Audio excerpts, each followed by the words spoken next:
सभी को मेरा नमस्कार। एसके साहित्य जी की क्लासेस में आप सभी का हार्दिक स्वागत है। आज हम हिंदी साहित्य में मिथिल कोकिल के नाम से प्रसिद्ध विद्यापति के पदावली के कुछ पद जो राजस्थान विश्वविद्यालय में बीए फर्स्ट सेमेस्टर में शामिल कर रखे हैं, उनके पदों की व्याख्या देखेंगे। देखते हैं। विद्यापति के पद है, वंशी माधुरी है। पहला पद है, नंदक नंदन कदम बेरी तरु तरे धीरे धीरे टरली बोलाव। नंदक नंद के नंदन पुत्र, कदम्ब बेरी कदम्ब के, तरु वृक्ष तरे नीचे, धीरे धीरे होले होले धीरे धीरे, टरली बोलाव बुला रहे हैं। नंद के पुत्र कदम्ब के वृक्ष के नीचे धीरे धीरे बुला रहे हैं। अब देखो, टरली का अर्थ यहाँ पर अपन माधुरी बंसी ले सकते हैं, है ना। तो नंद के पुत्र कदम्ब वृक्ष के नीचे धीरे धीरे मधुर आवाज में बंसी बजाकर बुला रहे हैं। किसे बुला रहे हैं? नीचे पढ़ते हैं। समय संकेत निकेतन बैसल बेरी बेरी बोली पठाव। समय संकेत, समय का इशारा समझकर, निकेतन घर में, बैसल बैठे हैं, बेरी बेरी बार बार, बोली बोलकर, पठाव समझाकर, पठावे नहीं पढ़ाकर, अब पढ़ाते हैं, पढ़ाने का मतलब समझाना, ठीक है। कि समय का संकेत समझकर घर पर ही बैठे हुए को वो बार बार समझाकर बोल रहे हैं।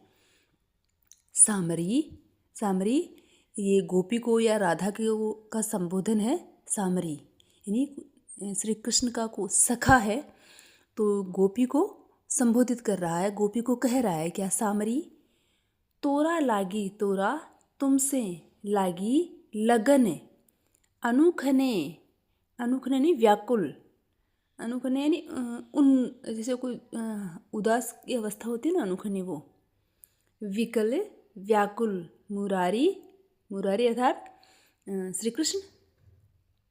तो हे सामरी, तुम्हारी लगन में कृष्ण व्याकुल होकर, तुम्हारे लगन में कृष्ण व्याकुल होकर, जमुनाक, जमुनाक यमुना के तीर किनारे, उपवन उपवन में, उद्वेगल उद्वेलित, फिरी फिरी बार बार, ततही तुम्हें ही निहारी निहार रहे हैं। गोरस बी के निके अब ईते, गोरस, गोरस यानी गाय का घी दूध छाछ है ना।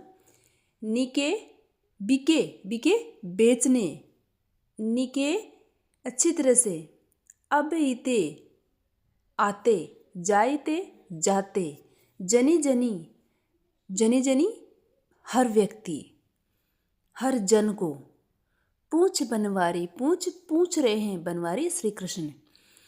गोरस बेचने जाते हुए, गोरस बेचने जाते आते और जाते हर व्यक्ति को वह बनवारी तुम्हारे ही बारे में पूछ रहे हैं। तोहे मतिमान सुमति, तोहे तुम, मति बुद्धि, मान वान, सुमति अच्छी बुद्धि वाली, मधुसूदन कृष्ण, वचन सुनो किछु मोरा। वह नायक, वह कृष्ण का मित्र राधा से कहता है कि हे बुद्धिमान, हे तीव्र बुद्धि वाली, तुम कुछ मेरा वचन सुनो, ठीक है। भनई विद्यापति, भनई कहते हैं विद्यापति, विद्यापति, सुन बर जोवती, सुन सुन लो, बर जोवती, जोवती नहीं, बर जोवती नहीं, यौवन अवस्था में एक सुंदर युवती, वंद है वंदन, नंद किशोरा, नंद किशोर की, हे सुंदर स्त्री, विद्यापति तुमसे कहते हैं कि तुम्हें नंद के किशोर की वंदना करनी चाहिए। देखो, यहाँ पर सारे पद विद्यापति के ही है। विद्यापति भगवान श्री कृष्ण की भक्ति करते हैं। जैसे कि अपने को पता है कि बंगाल में चैतन्य महाप्रभु ने भक्ति का जो प्रारंभ किया था, तो सब भक्ति का तो प्रारंभ यद्यपि दक्षिण भारत से उत्तर भारत में आया था, लेकिन भक्ति में भी भजन को गा गा कर मंदिरों में सत्संग स्थलों में ईश्वर के जो मधुर गान के साथ में नृत्य करके ईश्वर की भक्ति करने की जो परंपरा थी वो चैतन्य महाप्रभु ने शुरू की थी। तो चैतन्य महाप्रभु जो ये पद गाते थे वो विद्यापति के इन मधुर पदों का ही गायन करते थे। ठीक है, तो अपन इसके आधार पर अपन यह समझ सकते हैं कि किस प्रकार देखो विद्यापति के पद कितने मधुर थे। और विद्यापति स्वयं भी, वैसे तो कहते हैं इतिहासकार साहित्यकार कि विद्यापति शिवजी के भक्त थे, शैव भक्त थे, लेकिन इन पदों को देखकर जैसे अपने को एहसास होता है कि विद्यापति स्वयं भी भगवान श्री कृष्ण के बहुत बड़े भक्त थे। तो जब भक्त ईश्वर के प्रति हृदय में भाव होते हैं तभी तो ऐसे इतने मधुर पद, इतने मधुर जो है भावना लेखनी में उतरते हैं। जैसे सूर ने कृष्ण की भक्ति की, तुलसी ने राम की भक्ति की, सदियों से चली आ रही है। तो ऐसे ही विद्यापति के भी हृदय में भगवान श्री कृष्ण के प्रति भक्ति के भाव थे। तभी तो विद्यापति अपने जो है भाव कृष्ण की और राधा के माध्यम से अपने सामने प्रस्तुत कर रहे हैं। तो यह पद कृष्ण का सखा राधा को या किसी गोपी को संबोधित करके कह रहे हैं कि कृष्ण तुझे याद कर रहे हैं। और है ना, धीरे धीरे वह यमुना नदी के किनारे है ना मधुर ही आवाज़ में बंसी बजा रहे हैं, उस बंसी की मधुर ध्वनि में ही तुम्हें पुकार रहे हैं। तो हे सुमति, हे बुद्धिवान जो है वर जोवती, सुंदर यौवन को धारण करने वाली स्त्री, तुम्हें तो नंद किशोर की है ना भक्ति करनी चाहिए, उसकी वंदना करनी चाहिए। ये उपदेश दे रहे हैं। एक तरह से अपन इसका तीसरा अर्थ यह भी ले सकते हैं कि विद्यापति कृष्ण के सखा के माध्यम से जैसे राधा को कह रहे हैं, तो उसके अपन ये भी अर्थ ले सकते हैं कि सामान्य मनुष्य को भी विद्यापति भगवान श्री कृष्ण की भक्ति के लिए प्रेरित कर रहे हैं। ये अपने इसका अर्थ ले सकते हैं। संदर्भ देखते हैं इसका। उक्त पद आदिकाल और भक्ति काल की संधि रेखा के प्रसिद्ध कवि विद्यापतिकृत पदावली से लिया गया है। बता रखा है संदर्भ में कवि का लेखक का या कवि का नाम और जो रचना है उसका नाम। तो उसमें लेखक का तो देखो थोड़ा सा परिचय आ गया। लेखक कौन है? विद्यापति है। अब विद्यापति कौन से समय में है? आदिकाल और भक्ति काल की संधि रेखा पर है। अब रचना का भी नाम आ गया, पदावली है। अब एक लाइन इसमें मैंने 2 लाइन और जोड़ दी आगे देखो। विद्यापति को मैथिल कवि कोकिल के नाम से भी जाना जाता है। क्यों जाना जाता है आगे अपने पदों को पढ़ेंगे तब मैं आपको बता दूंगी। मुख्यतः पदावली में भक्ति और श्रृंगार रस की प्रधानता है जो कृष्ण और राधा के प्रेम का सजीव चित्रण करती है। मैंने एक बार आपको वीडियो में ये भी बताया था कि आप चाहो तो संदर्भ में ही संपूर्ण रचना का सारांश एक पंक्ति में आप यहाँ पर लगा सकते हो।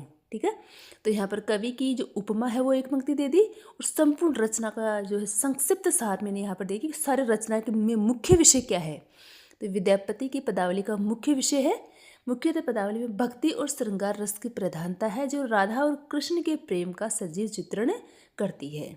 ठीक है, समझ में आ गया होगा आपका। प्रसंग में बता रखा है कि जो आपके सामने पद है उस पद का सारांश आपको प्रसंग में लिखना है। संक्षिप्त संपूर्ण पद का जितना संक्षिप्त जितना छोटा रूप आप प्रसंग में लिख सको आपको लिखना है प्रसंग में।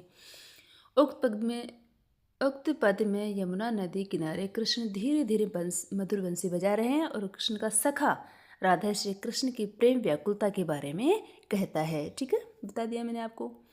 व्याख्या देखो बिल्कुल साहित्यिक रूप में मैंने अपने जो है पहले इसको पढ़ा है, समझा है, खुद की लैंग्वेज में खुद की भाषा में मैंने इस व्याख्या को देखो बनाया है।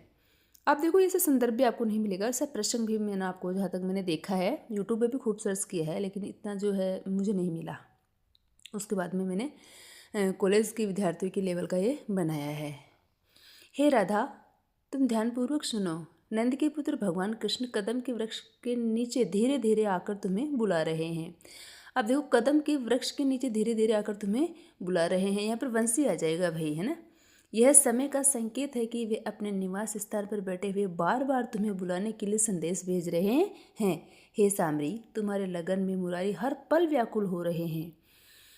वे यमुना के किनारे उपवन में बेचैन होकर बार बार तुम्हारी राह ही निहार रहे हैं। जब तुम दूध और दही बेचने के लिए आती जाती हो तो वह बनवारी बार बार तुम्हारे बारे में ही पूछते हैं। हे बुद्धि और सुमति मधुसूदन, तुम मेरी कुछ बातें सुनो। विद्यापति कहते हैं कि हे श्रेष्ठ युवती, तुम नंद के किशोर कृष्ण की वंदना करो, ये तुम्हारे लिए अत्यंत शुभ होगा। कृष्ण तुम्हारे प्रेम में इतने लीन हैं कि वे हर क्षण तुम्हारी प्रतीक्षा कर रहे हैं। उनकी व्याकुलता स्पष्ट रूप से दिखाई दे रही है और वे तुम्हारे आगमन की आशा में हर जगह तुम्हें खोज रहे हैं। उनकी पुकार को सुनो और उनके पास जाओ, क्योंकि वे तुम्हारे बिना अधूरे हैं। ये इसकी व्याख्या है। मैंने इसका जो है व्याख्या 2-3 दिन पहले करके रख ली थी। और फिर मैंने ऊपर है ना, जैसे आपको एक एक शब्द का अर्थ इसलिए बताया है कि जैसे व्याख्या मैंने की है तो आपको याद नहीं रहता। तो जैसे अब एक एक शब्द आप सुनोगे अर्थ है ना, तो आप पेपर में इसकी व्याख्या अपने जो है खुद के नॉलेज के आधार पर भी आप इसकी व्याख्या आसानी से कर सकते हो। एक एक शब्द का अर्थ मैंने इसीलिए बताया है। और जैसे कि आपको पता है, एक एक शब्द का अर्थ अगर अपन व्याख्या में जोड़ते हैं तो सटीक अर्थ नहीं बैठता। तो जैसे सटीक अर्थ और साहित्यिक अर्थ जो बैठना चाहिए उसके आधार पर मैंने व्याख्या में किया है और एक एक अर्थ बताकर मैंने इसकी आपको व्याख्या बताई है।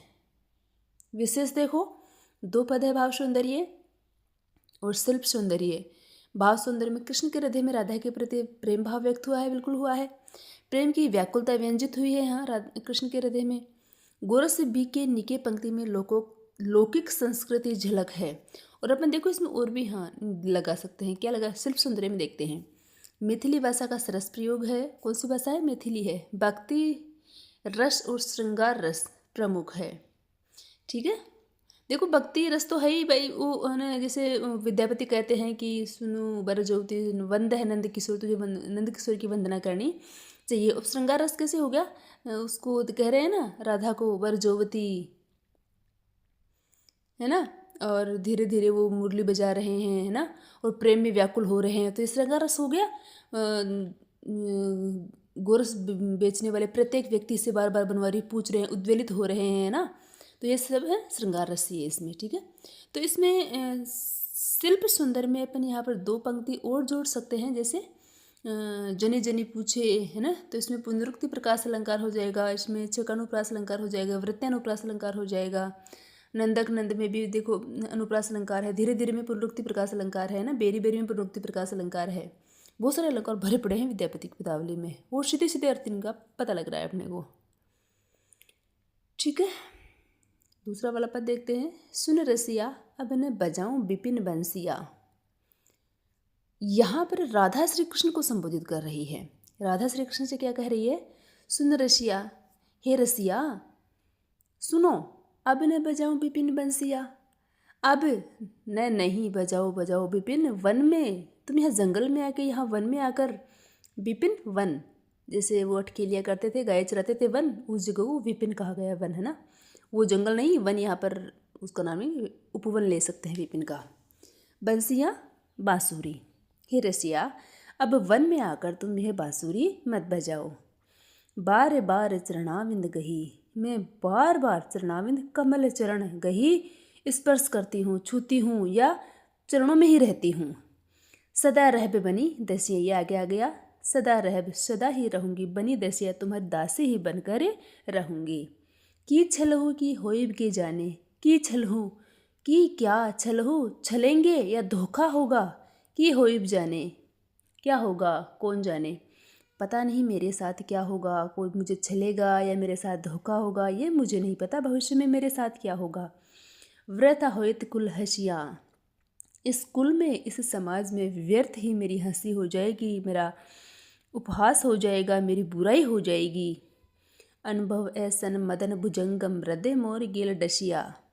अनुभव, ऐसा अनुभव हो रहा है, मदन कामदेव भुजंगम पूरे शरीर में, हृदय मेरे हृदय में, मोर मेरे गेल पीछे डसिया डस रहा है। अर्थात राधा श्री कृष्ण से कह रही है कि मुझे ऐसा लग रहा है कि मेरे हृदय और भुजाओं में कामदेव पीड़ा उत्पन्न कर रहा है, अर्थात मेरे हृदय में जो है काम वासनाएं उत्पन्न हो रही है। मुझे ऐसा अनुभव हो रहा है, हे कृष्ण, अब मुझे कामदेव की जो पीड़ा है वो मुझे सताने लग गई है। डसिया डस रहा है, कामदेव रूपी सर्प मुझे डस रहा है, अर्थात मैं है ना यौवन अवस्था को प्राप्त कर चुकी हूँ और काम पीड़ाएं मुझे व्यर्थ में ही परेशान करने लग गई है। राधा कृष्ण से कह रही है। नंद नंदन तु शरण न त्यागब, नंद श्री कृष्ण के पिताजी नंद बाबा को संबोधित है ये। नंदन पुत्र, हे नंद के पुत्र, हे कृष्ण तुम्हें शरण नहीं त्यागूंगी। हे नंद के पुत्र, हे कृष्ण अब मैं तुम्हारी शरण नहीं त्यागूंगी।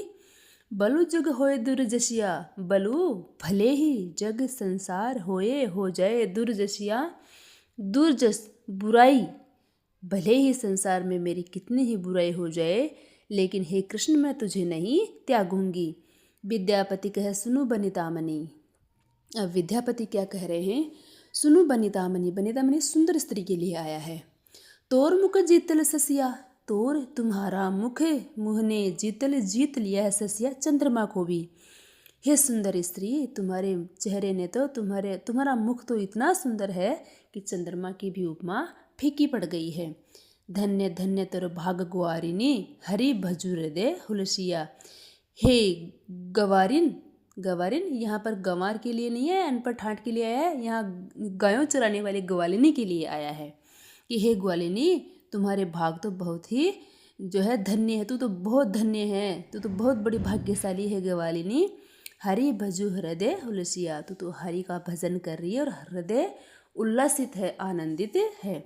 विद्यापति यहाँ पर सामान्य मनुष्य को कृष्ण की भक्ति के लिए प्रेरित कर रहे हैं और कह रहे हैं कि जो भी व्यक्ति श्री कृष्ण की भक्ति करता है वह अपने आप में भी धनवान और भाग्यवान होता है और उसका हृदय हमेशा आनंदित होता है। अर्थात सामान्य मनुष्य इस संसार में प्रत्येक मनुष्य जो कृष्ण की भक्ति करता है वह आनंदपूर्ण जीवन व्यतीत करता है। जिस प्रकार राधा कृष्ण की भक्ति करती है, संसार के जो है यश और अपयश के मोह से निकलकर वह कृष्ण की भक्ति में लीन हो गई है और उसका हृदय आनंद से में रहता है, उसी प्रकार प्रत्येक व्यक्ति को संसार में रहते हुए श्री कृष्ण की भक्ति करनी चाहिए। अब इन पंक्तियों में मैंने देखो संदर्भ नहीं लिखा है। संदर्भ तो एक रचना का सेम ही होता है, संदर्भ में कुछ भी नहीं बदलता है ना, तो मैंने यहाँ संदर्भ नहीं लिखा है। प्रसंग में देखो पद का सारांश आता है, तो इसमें क्या कह रहे हैं, प्रस्तुत पद राधा का श्री कृष्ण के प्रति प्रेम की गहराई और समर्पण को दर्शाता है। ठीक है, राधा कृष्ण से कहती है क्या कि हे रसिया अब वन में बांसुरी नहीं बजाओ, मैं बार बार तुम्हारे चरण कमलों को पकड़कर हमेशा तुम्हारे दासी बनकर रहूंगी। मैं पहले क्या थी और भविष्य में क्या होंगी यह कौन जानता है। यदि मैं ऐसा नहीं करूंगी तो मेरे कुल की व्यर्थ ही हंसी होगी। मुझे ऐसा अनुभव हुआ है कि कामदेव रूपी सर्प ने मेरे हृदय को डस लिया है, अर्थात मेरे हृदय में कामवासना उत्पन्न हो रही है। हे नंद के नंदन, मैं तुम्हारे शरण कभी नहीं छोड़ूंगी, भले ही सारा संसार मुझसे ईर्ष्या करे। विद्यापति कहते हैं, हे श्रेष्ठ नारी सुनो, तुम्हारे मुख ने चंद्रमा को भी जीत लिया है। हे ग्वालिनी, तुम्हारा भाग्य धन्य है। तुम अपने हृदय में प्रसन्नतापूर्वक हरि का भजन करो। यह प्रेम की गहराई और समर्पण को दर्शाता है, जहाँ भक्त अपने आराध्य के प्रति पूर्ण रूप से समर्पित हो जाता है। अब ये देखो सांसारिक मनुष्य की अपने जो सामान्य मनुष्य है उनको संबोधित कर रहे हैं विद्यापति, क्या कि जहाँ भक्त अपने आराध्य के प्रति पूर्ण रूप से समर्पित हो जाता है वह सांसारिक बंधनों और सामाजिक उपहास की परवाह किए बिना अपने प्रेम को स्वीकार करता है। कामदेव के डसने का अर्थ है प्रेम की तीव्र पीड़ा और व्याकुलता, जो उसे अपने प्रियतम के प्रति और अधिक समर्पित कर देता है। अंत में उसे अपने भाग्य पर गर्व होता है, वह हरि के भजन में लीन हो जाता है जो उसके प्रेम की प्रकाष्ठा है। विशेष देख लो, भाव सुंदरी पढ़ लेना भाई तुम लोग इसको। देखो, उक्त पदों में विद्यापति राधा के माध्यम से स्वयं को और सामान्य मानव को कृष्ण की भक्ति का महत्व वर्णित कर रहे हैं। ठीक है, ईश्वर भक्ति में सर्वस्व समर्पण का भाव व्यक्त हुआ है। शिल्प सुंदर में माधुर्य, मैथिली भाषा का माधुर्य प्रकट हुआ। श्रृंगार रस का सुंदर समावेश है। शिल्प सुंदर में और भी देखो अपन देखते हैं, शिल्प सुंदर में अलंकार जोड़ दिया करो आप, है ना। छंद अलंकार, नंदन वही आ गया है ना, पुनरुक्ति प्रकाश आ जाएगा। चनावृंद में रूपक अलंकार हो जाएगा, उपमा अलंकार हो जाएगा, है ना। धन्य में पुनरुक्ति प्रकाश अलंकार हो जाएगा। है दिक्की देखो 3 बार आवृत्ति हुई है। छेकानुप्रास अलंकार हो जाएगा, वृत्यानुप्रास अलंकार हो जाएगा। बहुत सारे अलंकार भरे पड़े हैं विद्यापति की में, तो और आप लोग इनको देख लेना। धन्यवाद।